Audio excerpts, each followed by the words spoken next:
வணக்கம். இன்றைய வணக்கம். நாளில் நாங்கள் இனிவிலான் சிகாகோ பாஸ்கர் என்ற எழுத்தாளரை சந்திக்கின்றோம். அவர் இப்பொழுது நூல் ஒன்று எழுதி அது இங்கே கனடாவில் வெளியிடப்பட இருக்கின்றது. அந்த வகையில் அவரை நாங்கள் நேர்காணல் காண்பதில் மகிழ்ச்சி அடைகின்றோம். அவருடைய ஒரு வரலாற்று நூலாக இந்த நூல் வெளிவர இருக்கின்றது. அந்த நூல் பற்றியும் நூலை எழுதிய ஆக்கியோன் பற்றியும் நாங்கள் அவரிடமே அறிந்து கொள்வோம். வணக்கம். வணக்கம். வணக்கம். தாயகத்தில் இணுவில் மண்ணைச் சேர்ந்தவர். இணுவில் என்றாலே கலைகள், எழுத்தாற்றல் கொண்ட மக்கள் நிறைய பேர் இருக்கின்றார்கள். எனவே உங்களுடைய பிறப்பு முதல் இந்த எழுத்து உங்களுக்குள் நுழைந்த காலம் வரை எப்படி, எங்கே நிகழ்ந்தது என்ற விடயங்களை எங்களுக்கு சுருக்கமாக அறியத்தாருங்கள். நான் இனிவிலில் பிறந்து சிறு வயதில் எழுத்துத்துறையில் ஆர்வமுள்ளவனாக இருந்தேன். காலத்தின் போக்கில் அமெரிக்கா 45 வருடங்கள் கழிந்து விட்டன. இருந்தும் மண்ணிலும் மக்களிலும் இருந்த ஆர்வத்தின் காரணமாகவும், அன்பின் காரணமாகவும், ஆசையின் காரணமாகவும் அந்த மண்ணையும் மக்களையும் என் மண்ணின் வாசனையையும் என்னால் மறக்க முடியவில்லை. எனது மண்ணின் வரலாற்றையும், மக்களின் வரலாற்றையும், ஈழத்தின் வரலாற்றையும் திரும்பி பார்த்தபோது அந்த வரலாறுகள் தொடராக இல்லாமல் சின்ன சின்ன துண்டுகளாகத்தான் எங்கள் வரலாறு இருந்தது. அதை பார்க்க மிகவும் வேதனையாக இருந்தது. நாங்கள் எங்கள் வருங்காலத்து பிள்ளைகளுக்கு எப்படி எங்கள் வரலாற்றை எடுத்துக்கொண்டு போகிறோம் என்ற சிந்தனையில் எழுந்ததுதான் எனது இந்த வரலாற்று நூலின் ஆரம்பம். முதலாவது வரலாற்று நூல் இணையிலான் என்ற பெயரில் ஆரம்பித்தேன். இப்பொழுது வந்திருப்பது இரண்டாவது நூல், வீரம் விளக்கம். அந்த முதலாவது நூலில் நான் தமிழ் எப்படி வந்தது என்றும், எப்படி ஆரம்பித்தது என்றும், இந்து சமயம் எப்படி ஆரம்பித்தது என்றும் சுட்டு காட்டி, பிறகு இலங்கையில் எப்படி பௌத்த மதம் வந்தது, சிங்களவர்கள் வந்தார்கள், தமிழர்கள் எப்படி சேர்ந்தார்கள், அதற்கு முன்பே தமிழ் ராஜ்யம் இருந்ததாகவும், அதன் பின்பு போர்த்துகேயர், டச்சுக்காரர், ஒல்லாந்தர், அப்புறம் ஆங்கிலேயர்கள், அதன் பின்பு நமது எல்லாம் சேர்ந்து வர வேண்டும் என்பதற்காக நான் தொடர்ச்சியாக இந்த வரலாறுகளை நீண்ட காலம் ஆராய்ச்சி செய்து, அந்த ஆராய்ச்சி கிட்டத்தட்ட 2 வருடத்துக்கு மேலாயிற்று. பல புத்தகங்களை படித்து, பல அறிஞர்கள், கலைஞர்களுடன் பேசி, குறிப்பாக ஒரிஸ் பாலா என்று கேள்விப்பட்டிருப்பீர்கள், அவரிடம் நெருங்கி பழகி, அவரிடம் பல விடயங்களை அறிந்து கொள்ள முடியதாக இருந்தது. அவரையும் பல முறை சந்தித்து அவரிடமிருந்தும் எங்கள் ஊர் பேராசிரியர்கள் உலகெங்கும் பறந்திருக்கிறார்கள், அறிஞர்கள், அறிவாளிகள், விஞ்ஞானிகள் எல்லாம் இருக்கிறார்கள். அவர்களை எல்லாம் தனித்தனியாக தொடர்பு கொண்டு அவர்களிடமிருந்து பல தகவல்களை சேகரித்து அவற்றை எடை போட்டு, ஏனென்றால் காலத்துக்கு காலம் எங்களுடைய வரலாறுகள் மாறுபட்டு, திரிக்கப்பட்டு, மறைக்கப்பட்டு, மறுக்கப்பட்டு வந்திருக்கின்றன. அப்ப வரலாற்று எழுதும்போது தீர்க்கமாக எல்லாவற்றையும் உண்மையாக சரியாக எழுத வேண்டும் என்ற ஆவல் இருந்ததனால் இந்த வரலாற்று நாவல்களை எழுத ஆரம்பித்தேன். முதலாவது நாவல் போர்த்துகேயர் எங்கள் நாட்டை ஆண்டதும், அவர்கள் எப்படி எங்கள் நாட்டை நாசம் செய்ததும், அதன் பிறகு அந்த அவர்களுடைய வரலாற்றுடன் என்னுடைய முதலாவது நாவல் முடிந்து, இப்பொழுது ஒல்லாந்தர் எமது நாட்டை ஆள வந்ததும், ஆங்கிலேயர் ஆண்டதும், அத்துடன் எங்களுக்கு சுதந்திரம் கிடைத்ததை பற்றி எழுதும்போது நான் இந்திய மண்ணில் நடந்த சுதந்திரத்தை பற்றியும், அங்குள்ள சுதந்திர போராட்ட வீரர்களை பற்றியும் எழுத வேண்டிய ஒரு நிர்பந்தத்துக்குள்ளானேன். காரணம், சுதந்திர வேள்வியை அங்கே ஆரம்பித்து வந்தது அவர்கள். அதனாலே அங்குள்ள சில போராட்ட வீரர்களை பற்றியும் எழுதி, அதன் பின்பு இலங்கைக்கு இலங்கையிலே நடந்த அத்தனை போராட்டங்களையும் குறிப்பிட்டு கூறி, பல விடயங்கள், இந்தியாவில் நடந்த போராட்டங்களோ, இலங்கையில் நடந்த பல போராட்டங்கள் அடுத்த தலைமுறையினருக்கு தகுந்த முறையில், சிறந்த வழியில் போய் சேர வேண்டும் என்பதற்காக மிகவும் ஆராய்ச்சியில் ஈடுபட்டு இந்த நூல்களை எழுதியிருக்கின்றேன். நீங்கள் இப்பொழுது எனக்கு புரிகிறது, தமிழர்களுடைய வரலாறு என்று பார்க்கும் பொழுது குமரி கண்ட வரலாறு வரை நாங்கள் சென்று பார்க்க வேண்டும் என்று பார்த்தோம் என்றால் நிச்சயமாக இன்று எஞ்சியிருக்கின்ற தமிழ் நிலங்கள் என்று சொல்லும் பொழுது தமிழகம், தமிழீழம் என்று பார்க்கின்ற நிலப்பரப்புக்குள் நாங்கள் எங்களுடைய வரலாறை தேட வேண்டும். அந்த இடத்துல நீங்கள் இந்த இந்திய விடுதலை போராட்டத்தையும் அதற்குள் தேடுகிறீர்கள், அதற்குள் பார்த்திருக்கிறீர்கள். ஆனால் இந்திய விடுதலை வரலாற்றை நீங்கள் பார்க்கும் பொழுது குறிக்கப்பட்ட அந்த பல குறிப்புகள் அல்லது நூல்கள் எல்லாவற்றிலுமே பொதுவாக மகாத்மா காந்தி சுதந்திரம் பெற்றுக் கொடுத்தார் அல்லது நேதாஜியினுடைய சுதந்திர விடுதலை போராட்டம் கூட மறக்கடிக்கப்பட்டிருக்கின்றது. பகவத்சிங் போன்ற வீரர்கள் அவர்களுடைய வீரம் கூட அங்கே இருட்டடிப்பு செய்யப்பட்டது. இதில் முக்கியமான விடயம் தமிழர்களுடைய வஉசியா இருக்கட்டும், மருது வீரர்களாக இருக்கட்டும், அல்லது வேல் நாச்சியாரா இருக்கட்டும், எங்களுடைய தமிழ் வீரர்களுடைய வரலாறு முற்றிலுமாக இருட்டடிப்பு செய்யப்பட்டிருக்கின்றது. உங்களுடைய நூலில் இங்கே இந்திய விடுதலை வரலாற்றில் யாருடைய கதைகள் எல்லாம் எடுத்து வந்திருக்கின்றீர்கள்? சகரருடைய யார் அவர்கள் இந்தியாவில் எவர் போராட்டத்தில் ஈடுபட்டார்களோ உங்களுக்கு தெரியும். வேலு நாச்சியாருக்கு கீழே வேலை செய்தவர் குயிலி என்ற ஒரு பெண். அவர் ஆயுத கிடங்குக்குள்ள தன்னை தற்கொலை செய்து தற்கொலை போராளி, பெண் போராளி.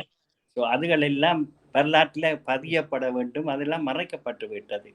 அதே போல எங்கள் நாட்டில் எப்படி, ஏன் இந்த பிரச்சனை ஆரம்பித்தது, எதனால் ஆரம்பித்தது, எப்படி ஆரம்பித்தது, யார் யார் அதற்கு உடந்தையாக இருந்தார்கள் என்பது பற்றி இதனால் எழுதி கொண்டு போகும்போது சில பிரச்சனைகளை நான் நோக்க வேண்டி இருக்கலாம். ஏனென்றால் நான் உண்மையை எழுத வேண்டும் என்று அப்படியே எழுதி இருக்கின்றேன். குறிப்பு நீங்கள் சொல்லியிருந்தீர்கள், இப்போ சிங்களவர்கள் எப்பொழுது வந்தார்கள், நிச்சயமா அதுக்கு முன்பு தமிழர்கள் பற்றி நீங்க எழுதும் பொழுது தமிழர்கள் பூர்வீக குடிமக்கள் என்றால் இமய முதல் குமரி வரை தமிழர்கள் வாழ்ந்தார்கள் என்றால் குமரி முனை என்பது இலங்கை தீவை விட தெற்கே இருக்கின்ற முனை. அது கடலுக்குள் கடல் கொண்ட நிலம் எனில் அந்த மண்ணின் மக்களாக தமிழர்கள் வாழ்ந்திருக்கின்றார்கள் என்பது சான்று. அதுல ஒரு சவாலுவே சொல்லியிருக்கின்றார். இன்னும் நாங்கள் அறிய விஜயனுடைய வருகை காலம் என்று சொல்லும் பொழுது இயக்கர் நாகரர் என்று அவர்கள் இரு பழங்குடி மக்கள் தமிழர்களாக இருக்கின்றார்கள் இல்லையா? அப்ப வந்தர் குடின்னு நீங்கள் சொல்வது எப்படி? வந்தர் குடிகள் என்று ராஜராஜ சோழன் இலங்கை அவரோடு வந்த சோழ வீரர்கள் அவர்களை வன்னியில் குடியேற்றி போனார் என்ற வரலாறு இருக்கின்றது. அதே போல அந்த கண்ணில்லாத குருடர் ஒருவர் யாழ்ப்பாணி வாங்கி யாழ்ப்பாணம் கிடைத்ததாகவும் அவர் திரும்பி தொண்ட நாட்டுக்கு சென்று தொண்ட நாட்டு அரசனிடம் இப்படி எனக்கு ஒரு நிறம் கிடைத்திருக்கிறது, அங்கே வசிப்பதற்கு ஆட்கள் வேண்டும் என்பதற்காக, குடிகள் வேண்டும் என்பதற்காக அவர்கள் குடிகளை அனுப்பியதாகவும், அங்கு யாழ்ப்பாணத்தில் என்ன இருக்கிறது என்று கேட்டபோது அந்த வீணை வாசித்தவர் கூறிய காரணம் தொண்டனமானார் ஆறுக்கு அங்கே உப்பெடுக்கலாம் என்று சொல்லி அவர்கள் கூட்டிக் கொண்டு வந்தவர்கள் தெலுங்கு பேசக்கூடியவர்கள். அவர்கள் அந்த ஆற்றின் பக்கமாக இருந்து அதை வழக்கப்படுத்தி உப்பெல்லாம் ஏற்றுமதி செய்தார்கள் என்று வரலாறு உண்டு. இப்பொழுது நீங்கள் சொல்வதை பார்க்கும் பொழுது நீங்கள் அந்த பூர்வீக குடிமக்களாக தமிழர்கள் இருந்தார்கள் என்பதை எங்கேயும் மறுத்திருக்கிறீர்களா அல்லது அது எங்கேயும் இல்லை? நாகர் இயக்க இருந்தார்கள், ராவணன் இருந்திருக்கிறார், மண்டோதரி வழிபட்ட திருக்கேதீஸ்வரம் அதெல்லாம் விளக்கமாக எழுதியிருக்கின்றன. முக்கியமாக அதெல்லாம் பதியப்பட வேண்டும். புஷ்ப மன்னார் உள்ளவர்கள் தொழில்நுட்பம் சேர்ந்தவர்கள். அந்த ராவணனுடைய அந்த ரதத்தை அவர்களெல்லாம் செய்ததாக கூறினார்கள். இந்த வியாபாரம் செய்ய, வணிகம் செய்ய வந்தவர்கள் ஆரம்பத்தில் இஸ்லாமியர்கள். அந்த கடற்பரப்பில் வியாபாரம் செய்ய வந்தவர்கள் இஸ்லாமியர்கள். அவர்களை பார்த்துத்தான் போர்த்துகேயர் இங்கு விஷயம் இருக்கிறது அவர்கள் கொஞ்சம் ஆராய்ந்துதான் அவர்கள் இந்தியாவையோ இலங்கையோ கைப்பற்றினார்கள். அதை பார்த்த பின்புதான் ஒல்லாந்தர்கள் அதை பின்பற்றி அவர்கள் கைப்பற்றி கொண்டார்கள். இதற்குள் பிரெஞ்சுக்காரர்களும் அங்கு எங்களை ஆண்டிருக்கிறார்கள், சில பகுதிகளை மட்டும். அதன் பின்பு வந்தவர்கள் தான் ஆங்கிலேயர்கள். இந்த இதில் எங்களுடைய பண்டார வன்னியன், சங்கிலியன் போன்ற வீர மன்னர்களுடைய, இல்லாளன் போன்றவருடைய வரலாறுகளும் உண்டா? நிச்சயமாக உண்டு. பண்டாரவன்னியன் சங்கிலியனுடைய அப்பா அம்மா அவர் அந்த குலத்தை சேர்ந்தவர், முத்து குளித்தது, அது எல்லாத்தையும் என்ன மாதிரி செய்தேன் என்றால், தனியாக வரலாறு என்று எழுதினால் மக்கள் அதை ஏற்றுக்கொள்ள மாட்டார்கள். அதை ஏற்றுக்கொள்ள மாட்டார்கள் இல்லை, அதை புரிந்து கொள்ள மாட்டார்கள் என்பதற்காக இந்த வரலாற்றோடு ஒரு நாவலையும் இணைத்திருக்கிறேன். ஒரு கதாபாத்திரம், ஒரு காதலன் காதலியை கொண்டு வந்து அவர்கள் குடும்பத்தையும் இந்த வரலாற்றோடு சம்பந்தப்படுத்தி கொண்டு வந்திருக்கிறேன். அது புனைவிலக்கியமாக ஆகிவிடாதா? இப்ப நீங்கள் வரலாற்றை எழுதும் பொழுது அதற்கு புனைவு கொண்டு வந்தால் வரலாறை பொய்த்து போகாதா? போகாது. ஏனென்றால் அந்த வரலாறுகளோட சம்பந்தப்பட்டதாக எழுதி கொண்டு போகிறேன் நான். உண்மை மாந்தர்கள் அடிப்படையில் உண்மையாக. இப்ப சங்கிலியன் இருந்தார் என்ற சங்கிலியனுக்கு கீழே வேலை செய்தவர் தான் எனது கதாபாத்திரம். அவர் உண்மையாக வாழ்ந்தாரா? உண்மையா இல்ல, அவர் கதாபாத்திரம். ஆனா அதை படித்துக் கொண்டு போகும்போது உங்களுக்கு நிச்சயமாக தெரியும் இது கதாபாத்திரம் எப்படி. அதை அடிக்குறிப்புகள் எழுதியிருக்கிறீர்களா? இது புனைவு கதாபாத்திரங்கள் சொல்லி அதை நான் அடிக்குறிப்பு எழுதினேன்டா அதை அந்த அந்த அந்த அவன் படிக்கிற வேண்டிய அந்த ஆர்வம் குறைந்து போகும். என்னுடைய கவலை என்னவென்றால், இப்பொழுது பலருடைய நூல்கள் எழுதப்படும் பொழுது வரலாற்று நூல்கள் உண்மையான ஆவண அடிப்படையில் எழுதப்படுகின்றன. இப்பொழுது தீபச்செல்வனுடைய சில நூல்கள் எல்லாம், ஆனால் நாவல்களாக இருக்கும் பொழுது அதை வரலாற்று நூலாக எடுக்க மாட்டார்கள், ஆவண நூலாக.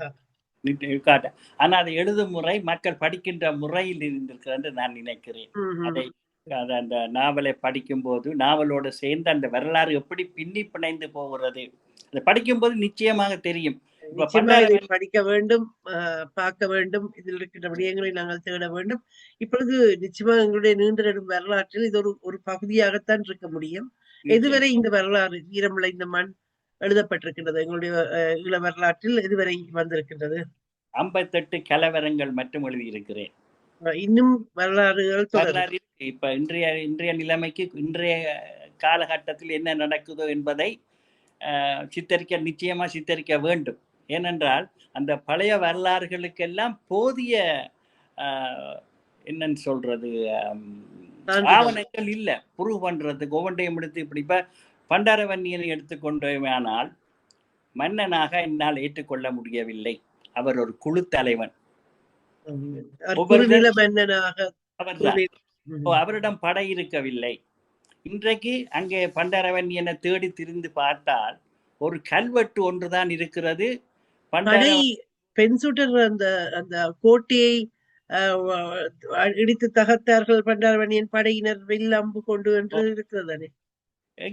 அந்த கோட்டை ஒரு கல் ஒன்று, ஒரு சுவர் ஒன்று இருக்கிறது. நீங்க சொல்றது அவருடைய கல்லு அது வேற. நான் சொல்ற அந்த போர்த்துகேயர்களுடைய கோட்டை, பென்சூட்டர் கோட்டை என்று ஒரு கோட்டை அடித்தார்கள். ஓமம், அந்த வரலாறு இருக்கிறது. அதுல அவர்கள் அரசனாக போய் படையோட போய் அடிக்க ஒரு குழுவை சேர்த்து கொண்டுதான் அடித்தார், குறுநில மன்னனாக. ஏனென்றால் அந்த கல் இருக்குதே, Pandaravanniyan was defeated by so and so உண்டு. அந்த கல்லு பண்டாரவன்னியனை வென்றவரை எழுதவில்லை. பண்டாரவன்னியன் இறந்து 100 வருடத்துக்கு பிறகு ஒரு கவர்னர் எழுதின கல்லு தான் அது. அந்த ஒரே ஒரு கல்லு தான் இப்போது எங்களுக்கு அத்தாட்சியா இருக்கிறதே தவிர வேறு எதுவும். ராபர்ட் நாக்ஸினுடைய ஒரு வரலாற்று குறிப்பு இருக்கிறது நினைக்கின்றேன். அவர் வீரமான அதை எழுதியிருக்கிறேன், சொல்லியிருக்கிறார். இவரை போல வீரர்களை நான் காணவே இல்லை என்று. ஆமாம், அவருடைய படையை புகழ்ந்திருப்பார்கள். புகழ்ந்தன அச்சப்பட்டு அவர் விலகி போவார் அந்த மண்ணுக்கு வராமலே. ஏனென்றால் அவர்கள் பதுங்கி தாக்குறதுல கெட்டிக்காரர்களா இருந்தார்கள். காட்டிலே வந்து பழக்கம் இல்லை. இவர்கள் பலவிதமான யுத்திகளை கையாண்டார்கள். நான் எழுதியிருக்கிறேன் அதில், எழுதப்பட்டிருக்கின்ற அதுகள் கட்டாயம் தெரிய வேணும். அந்த இப்ப பண்டாரவன்னியன் என்ற குரூப் அது எப்படி ஆண்டார்கள், எப்படி குரூப் பண்ணி எப்படி இறந்தார், அந்த இடங்கள் எல்லாம் இருக்குதான். அங்க இறந்ததெல்லாம் காட்டி இருக்கு. காக்கவன்னியர் பற்றியும் இருக்குதா? ஓம், நிச்சயமா இருக்குது. சங்கிலியன்னைக்கு அந்த காக்கவன்னியன் வருகிறார். ஆனால் பண்டாரவன்னியனை காட்டி கொடுத்தது காக்கவன்னியன் அல்ல, அது வேற காக்கவன்னியன். அவருக்கு வேற பேர். பட் நாங்கள் சரித்திர ஆய்வாளர்கள் எழுதும் போது அவரையும் ஒரு காக்கவன்னியன், அதே காக்கவன்னியன் இங்கு வர முடியாது. சங்கிலியன் ஆண்ட காலம் வர முடியாது.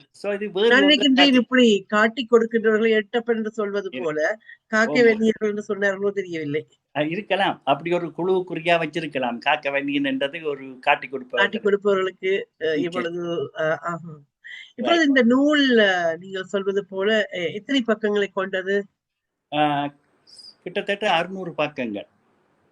600 பக்கம். முதல் நூல் வந்து 500 பக்கங்கள். இது கொஞ்சம் நீங்களும் இங்கே வருவீர்களா வெளியிட?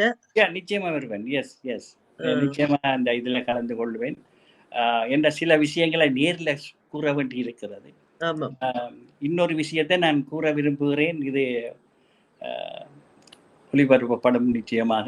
நாங்கள் எல்லாம் தோல்வி அடைந்தோம் என்று கூறுகிறோம். என்னால் அதை ஏற்றுக்கொள்ள முடியவில்லை. அது ஒரு வெற்றி. 10 வருடங்கள் ஒரு நாட்டிலே ஒரு அரசை அமைத்து அதுக்கு தரப்படை, கால்படை, வான்படை, புலிப்படை எல்லாம் வைத்து ஆண்ட ஒரு பரம்பரை நாங்கள். அது சரிவர கையாளப்பட்டாதபடியால் தோல்வி இல்லை, ஒரு பின்னடைவு, அவ்வளவுதான். ஒரு தனி மனிதனுடைய காலத்தில் இவ்வளவு ஒரு படைகள் உருவாக்கப்பட்டு இவ்வளவு நேர்த்தியாக ஒரு யுத்தம், மக்கள் மயப்பட்ட ஒரு யுத்தம் நடந்தது என்று சொல்லி ஒரு நிழல் அரசு யுத்த காலத்திலேயே நிலவியது என்றது வரலாற்றில் எங்குமே இல்லை. ஒரு பொழுது நாங்க மாபெரும் வெற்றி, எங்களோட வரலாற்று வெற்றியை பெற்றிருக்கிறோம். நான் எங்கும் சொல்லிக் கொள்வேன், அது எங்களுக்கு தோல்வி இல்லை, வெற்றி. அந்த வெற்றியை தக்க வைத்து தொடர்ச்சியாக வரலாற்று எழுச்சி வரலாறு எழுதுவது. தபால் முத்திரை வெளியிட்டார்கள், வங்கி இருந்தது, பான் இருந்தது, எல்லா இடமும் தமிழ் எழுத்துகள் இருந்தது, கடைகள் இருந்தது, தொழிற்சாலை இருந்தது. தமிழ் சொற்கள் இதுதான் என்று அறிந்ததே நாங்கள் பல அந்த கலை சொல் அகராதிகள் கொண்டு வந்த வைப்பகம், குளிர்களி, வெதுப்பகம், அப்படி சொல்லி நாங்கள் இன்று அந்த பாடத்திட்டங்களில் ஊடாக இப்பொழுது புலம்பெயர்ந்த நாடுகள் இருக்கின்ற சிறார்களுக்கு தமிழ் கற்பிக்கும் பொழுது அந்த சொற்களை எல்லாம் நாங்கள் மீண்டும் அறிமுகப்படுத்துவதற்கு. ஏனென்றால் போர்த்துகேயர் இருக்கும்போது நாங்கள் போர்த்துகேய மொழிகளை கொஞ்சத்தை நான் இந்த புத்தகத்துல வடிவ எழுதி இருக்கிறேன், என்னென்ன வார்த்தைகள் நாங்கள் பாவிக்கிறோம். அதே மாதிரி ஒல்லாந்தர் விட்டு போது அவற்றை சொற்களை பாவித்திருக்கிறோம். ஆங்கிலேயர் விட்டு போனதை நாங்கள் ஒரு பெருமையாக எடுத்துக்கொண்டோம், இல்லையா? இப்படியா மற்ற மொழிகள் எங்களை மொழியை கற்பழித்து விட்டார்கள். நான் சொல்றது விளங்குதானே? மற்ற மொழிகள் வந்து அதை அந்த தன்னடை இழந்து புறநடைக்கு மயங்கி தன்னடையும் இழந்து போனார்கள். ஆனால் மீட்டது எங்களுடைய தமிழ் அரசு. நிச்சயமா நிச்சயமா. சோ அதுதான் நான் சொன்னேன், இது தோல்வி அல்ல, எங்களுக்கு கிடைத்த வெற்றி. 10 வருடம் ஒரு நாட்டை ஆண்டு இருக்கிறோமே. ஆமாம், யார்கிட்ட இதுவும் இல்லாம. அது மட்டும் இல்லாமல் இன்று ஒரு தலைவருடைய நேரடி வழிநடத்தல் இல்லாவிட்டால் அந்த கோட்பாடுகள் அடிப்படையில் இந்த மக்கள், இந்த இனம் இன்றும் போராடுகிறது என்றால் அந்த அந்த அதுக்கான அக்கறையும் எங்களுக்கு கொடுக்கப்பட்டிருக்கிறது. அவர் விட்ட எச்சம், அவர் காட்டிய பாதை அவர்களுக்குள் இறங்கி இருக்கிறது தான் சொல்ல வேண்டும். மாவீரர்களுடைய தியாகங்கள் யாவும் ஒவ்வொரு தமிழையும் சிந்திக்க வைக்கிறது.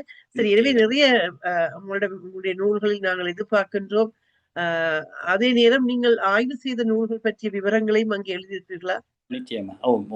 இந்த முதலாவதுலேயே முழுக்க போட்டிருக்கிறேன். இது வந்து அந்தந்த இதுகளை அப்பப்பவே எழுதியிருக்கிறேன். இப்ப 50ஆம் ஆண்டு இலங்கை சுதந்திரம் கிடைத்த பிறகு எல்லாம் வரலாற்றையே பின்னி கொண்டு வருது முழுக்க. ஏண்டா எனக்கு கண்கூட கண்டு கொண்டதுகள், நாங்கள் அறிந்து கொண்டதுகள், நானா அறிந்து 58 கலவரம் எல்லாம் அவங்களுக்கு நன்றாக தெரியும். அதுக்கு பிறகு வந்ததெல்லாம் நாங்கள் இன்வால்வ் ஆகியிருக்கிறோம். அதுக்கு முந்தி வந்ததெல்லாம் நான் சொன்ன மாதிரி நூல்கள் வழியவும் மற்றவர்கள் சொல்லவும் கேட்டபடியாத்தான் எழுத வேண்டி இருந்தது. இல்லையா?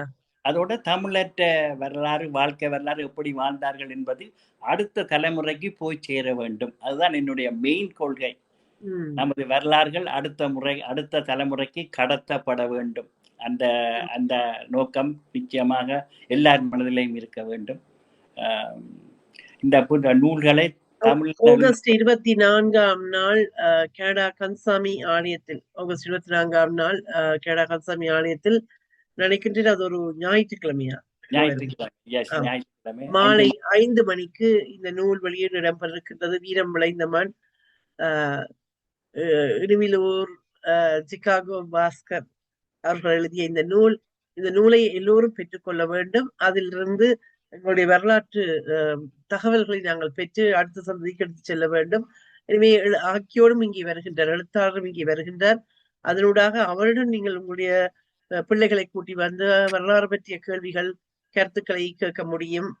அவை பற்றி அவர்கள் பேச முடியும். இந்த நூலை நீங்கள் வெளியிட்ட பின்பும் நான் நினைக்கின்றேன், இதை ஒரு வாசகர் வட்டமாக உருவாக்கி பேசு பொருளாக்கினீர்கள்னா இன்னும் அது பற்றிய தேடல்கள் கதைப்பதற்கான வாய்ப்புகள் அதிகமாக இருக்கும் நினைக்கின்றேன் இல்லையா? நிச்சயமா நான் இந்த கனடா வாசகர் வட்டம் அவர்களுடன் தொடர்பு கொண்டிருக்கிறேன். இலங்கையில பல நூல் நிலையங்கள் பள்ளிக்கூடங்களுக்கெல்லாம் அந்த முதலாவது புத்தகம் போய் சேர்ந்திருக்கிறது. இதுவும் போய் சேர வேண்டும். என்னை பொறுத்தவரையில் இது இதனால் பெயர் எடுக்கவோ அல்லது பொருளாதார எதிர்பார்க்கவே இல்லை. இதை ஒரு ரிஃபரன்ஸ், அடுத்த தலைமுறைக்கு ஒரு ரிஃபரன்ஸ், யாராவது வேண்டுமென்றா போய் படிக்கக்கூடிய அந்த ஒரு ஒரு கருவியாகத்தான் இந்த நூல்களை நான் கருதுகிறேன். இப்பொழுது உங்களுக்கு இந்த சிகாகோவில் அந்த தனிமை கிடைத்திருக்கின்றது நினைக்கின்றேன். அவற்றையும் தொகுத்து எழுதுவதற்கான ஓய்வு கிடைத்திருக்கின்ற நினைக்கின்றேன் ஓடி ஓடி. எனவே அந்த வகையில் இந்த நூல் வெற்றி பெற வேண்டும். மீண்டும் ஆகஸ்ட் 24 ஞாயிற்றுக்கிழமை பிற்பகல் 5 மணிக்கு கனடா கன்சாமி ஆலய மண்டபத்தில் இந்த நூல் வெளியீடு இடம்பெற்றிருக்கின்றது. மேலதிக விவரங்களுக்கு நான் தொலைபேசி இலக்கத்தை தருகின்றேன். 416-882-5599. உறவுகளை வாருங்கள். நிறைவாக எங்களுடைய உறவுகளுக்கு நீங்க சொல்கின்ற செய்தி என்ன? நான் முன்பு குறிப்பிட்ட மாதிரி எமது வரலாறுகள், எங்களுடைய வீர வரலாறுகள் அடுத்த தலைமுறைக்கு சரியாக போய் சேர வேண்டும். உண்மையான வரலாறு அவர்களிடம் போய் சேர வேண்டும் என்பது எனது நீண்டாவா.